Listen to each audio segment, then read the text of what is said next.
Kayo ang LTFRB, kayong otoridad. Hingi pa kayo ng permiso, konsulta doon sa may-ari ng boss, yung kumpanya, kung okay lang ba maglagay ng CCTV sa lumang boss ninyo, baka dagdag gastos lang yan. Ano bang klaseng otoridad kayo? Huwag na kayo maging otoridad. As No! Director. Since you're the authority, you should be the one who calls the shot. God, sorry po. Sorry. Kayo ang magsasabi kung ano yung dapat gawin para sa kapakanan ng riding public. Hindi yung ang magsasalita yung may-ari ng bus company. From now on, I want you, lahat ng mga bus na tumatakbo dyan sa EDSA, probinsya, may CCTV, regardless kung bago o luma yan, sir. Ganon katigas ang ulo niyan sa DLTV. Sobrang tigas ng ulo nyo.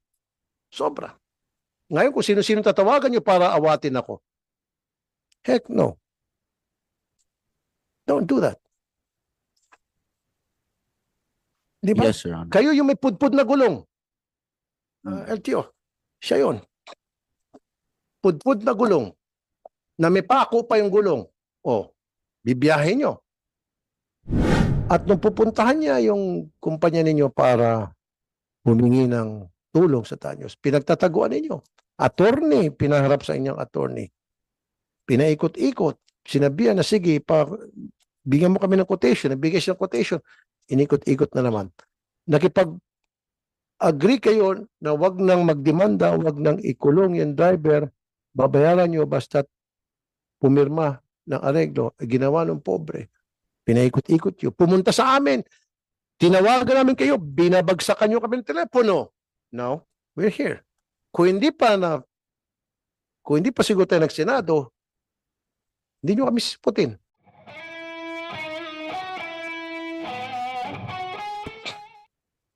DLTV, nandito yung DLTV? DLTV. Yes, Your Honor.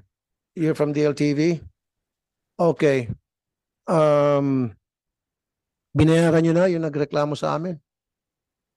Your Honor, for Jacqueline Ito pala, tumataas ka. Akala ko ikaw sa DLTV, no? Hindi po. Later na lang, sir. Ito muna sa DLTV. Unahin ko Sige. muna, first things first. Your Honor, sorry. DLTV. Attorney Michael Mangao po from DLTV.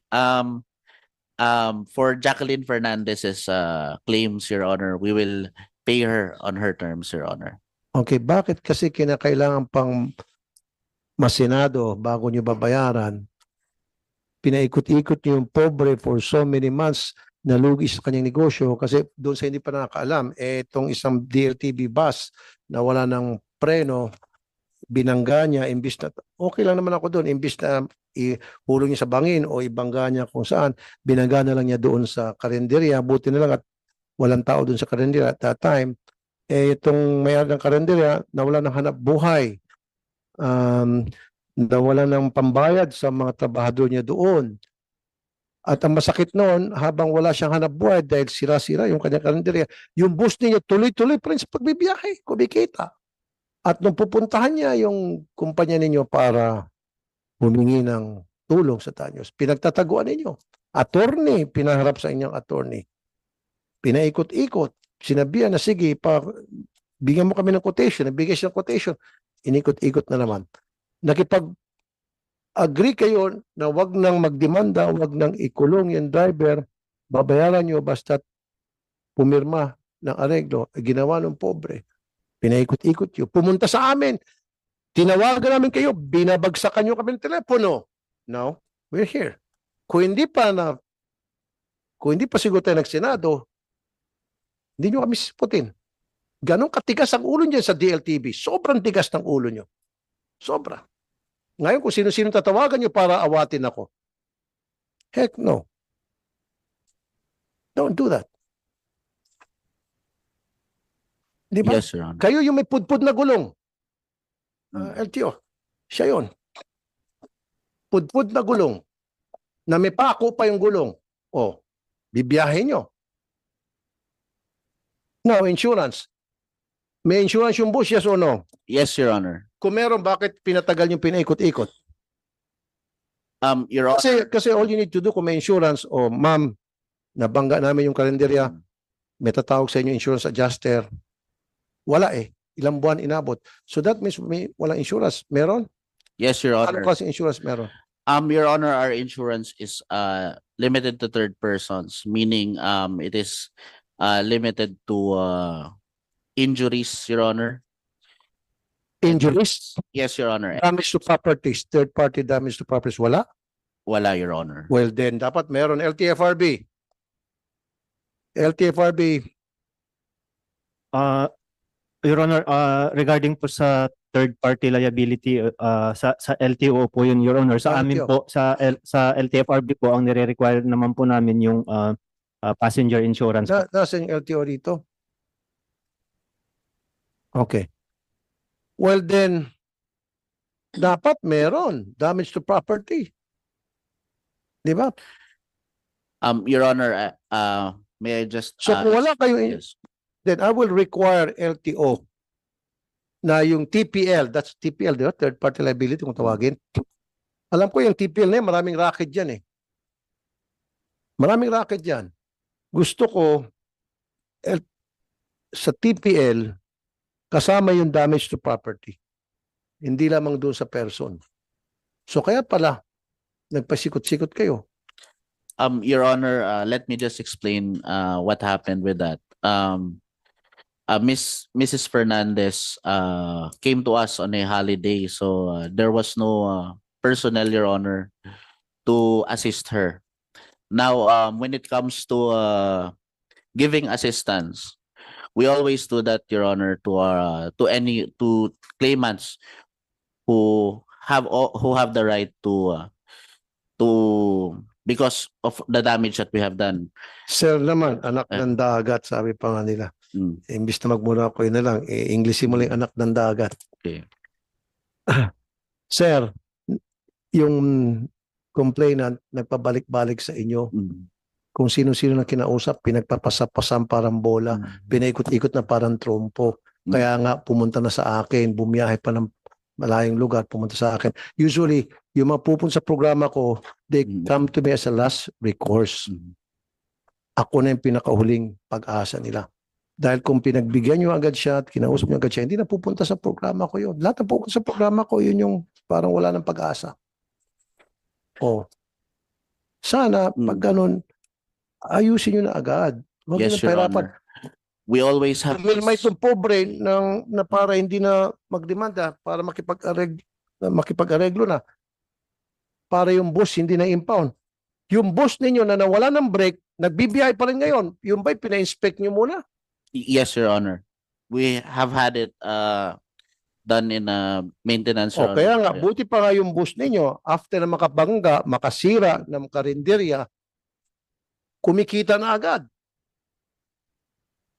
Samantalang itong dinisgrasya ninyo, pobre, buwan, walang kita. Abono siya doon sa kanyang trabador. Kawawa naman. Talagang kinawawa niyo itong mayari ng karinderya. Kinawawa niyo talaga. Diba? So mamaya pag nandito yung LTO, I will require LTO na itong mga TPL na ito, wag na papasukin sa LTO. Probably no, yung mga mayan ng TPL nito, baka mga taga-LTO rin eh.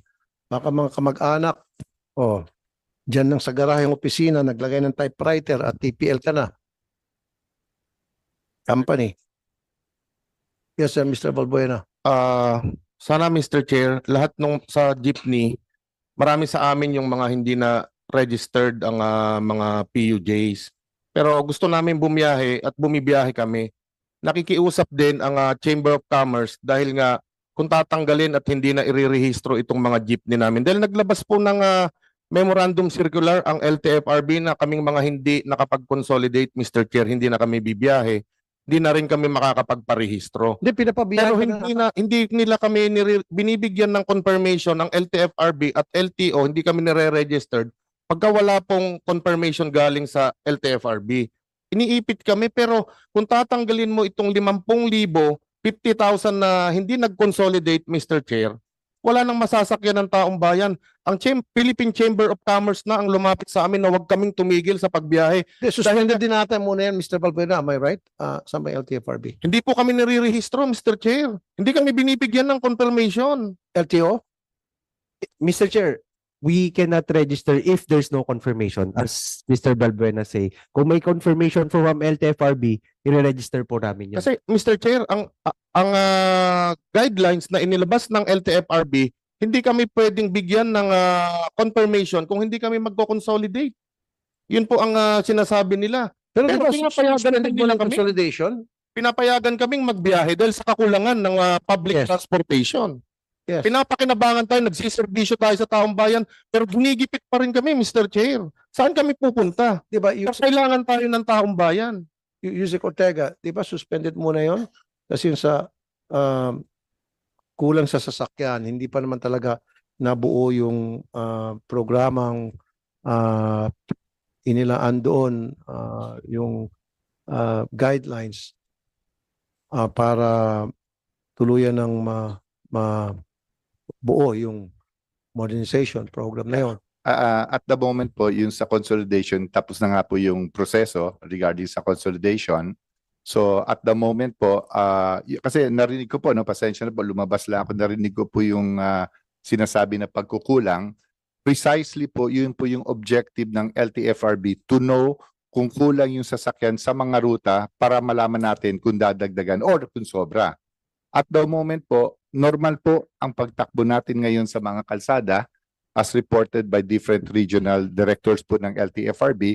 Ngunit kung meron pong lugar na kulang, meron po silang solusyon which is to allow certain consolidated para mag-apply po or rather magka-special permit on certain routes. But ang masasabi ko po, and with due respect sa mga kasama natin dito is, ang takbo po sa kalye ngayon is normal at wala po kami nakikita yung sinasaad. Yun po sa Napagkukulang pag-assign po. sa mga rota.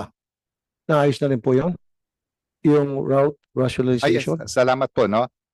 Yung route rationalization po ay 2 taong programa po to between LGU, DOTR at LTFRB po para malaman po eksakto kung ilan ang tamang sasakyan po sa bawat ruta. Magdadagdag or magbabawas.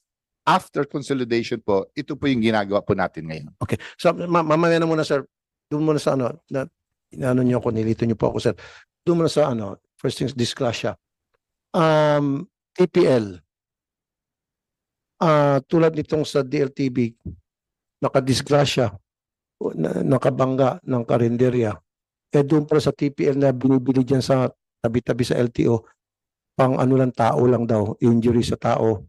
Pero kapag damage to property, hindi raw cover. Paano yan?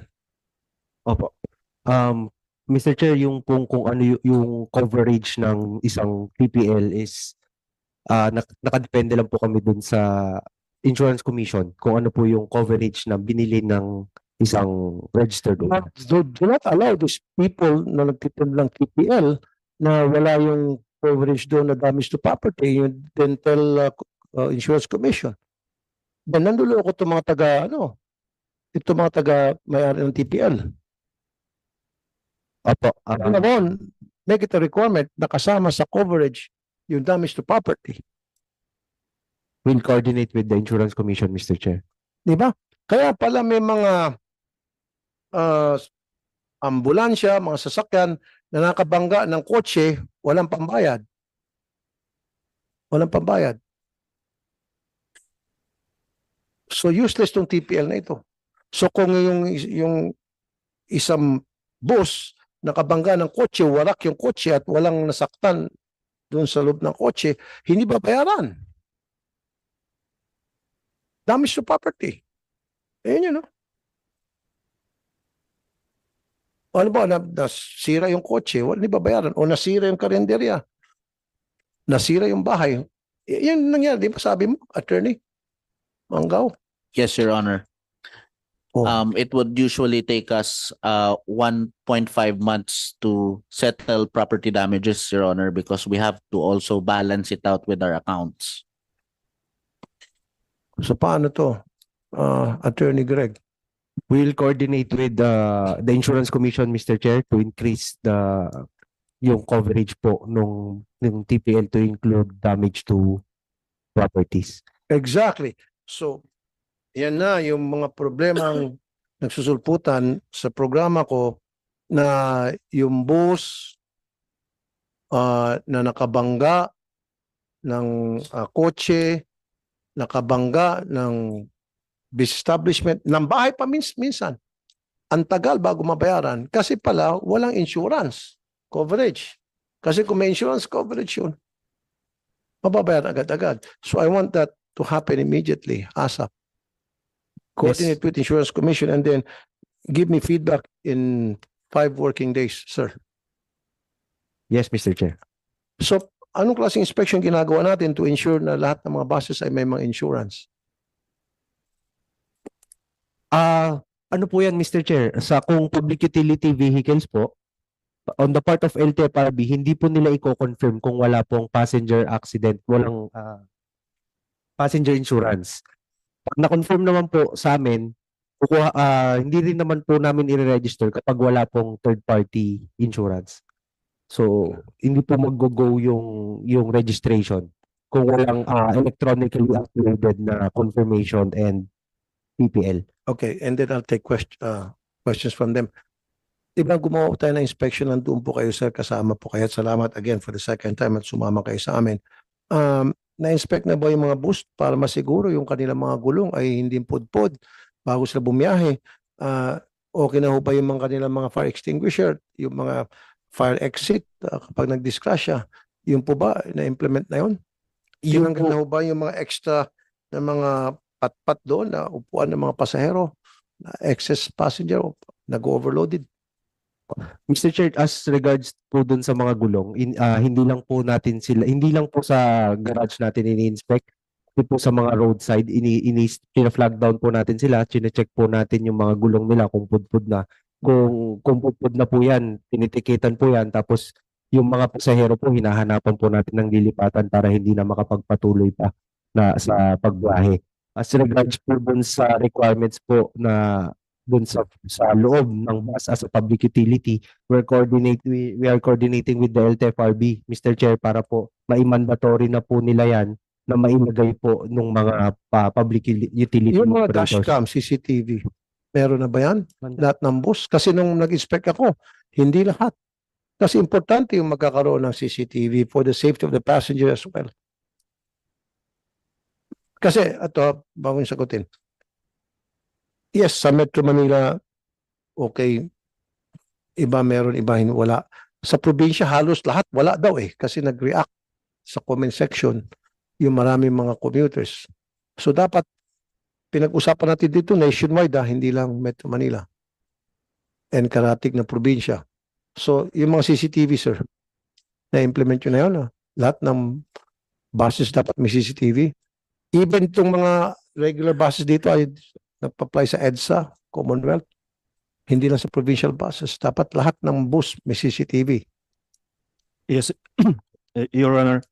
Patungkol po dito sa dashcam at saka po CCTV, may requirement po talaga para po doon sa mga bagong applicants. Simula po noong 2018 po, ni-require na po yung mga bagong applicants ng CCTV at dashcam. Ang ginagawa po ng LTFRB doon po sa mga prior po na nakapag-apply po, yun po yung kumukuha pa po kami ng consultation sa mga public utility operators po natin. Siyempre po may dagdag gastos po kasi. Oh no, stop, Opo, doon po stop. Kayo ang LTFRB, kayong otoridad. Hingi pa kayo ng permiso, konsulta doon sa may-ari ng bus, yung kumpanya, kung okay lang ba maglagay ng CCTV sa lumang bus ninyo, baka dagdag gastos lang yan. Ano bang klaseng otoridad kayo? Huwag na kayo maging otoridad. As No! Director, Since you're the authority, you should be the one who calls the shot. God damn. Sorry po. Sorry. Kayo ang magsasabi kung ano yung dapat gawin para sa kapakanan ng riding public. Hindi yung ang magsasalita yung may-ari ng bus company. From now on, I want you, lahat ng mga bus na tumatakbo dyan sa EDSA, probinsya, may CCTV, regardless kung bago o luma yan, sir. And I want in 5 working days, update niyo po ako, sir, kung anong ginawa niyo, sir. Your Honor, Yes, if I Your may, Honor.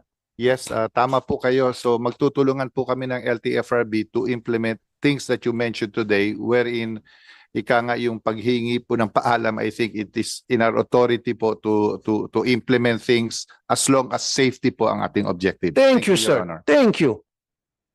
Bakit ang magde-decide yung may-ari ng bus kung safe ba ang bus nila o hindi at hindi yung LTFRB? Kayong otoridad eh.